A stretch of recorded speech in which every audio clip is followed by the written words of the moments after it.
I was just arrested.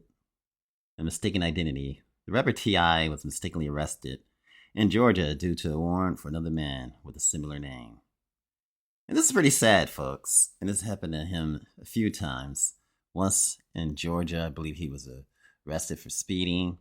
But let's get into a little bit legal history. Now, T.I. has a history of legal issues, including drug conviction and settlement over fraudulent crypto promotions. Now, allegations.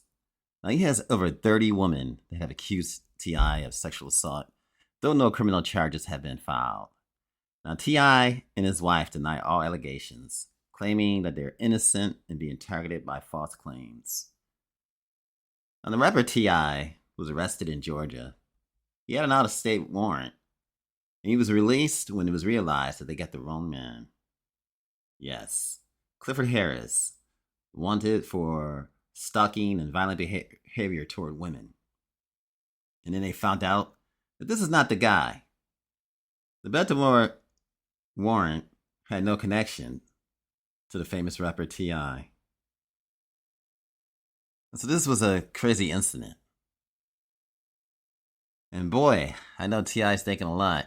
He only wished that God could save him from all of this. You guys, thanks for watching. And remember, like, share, and subscribe. And have a fantastic day.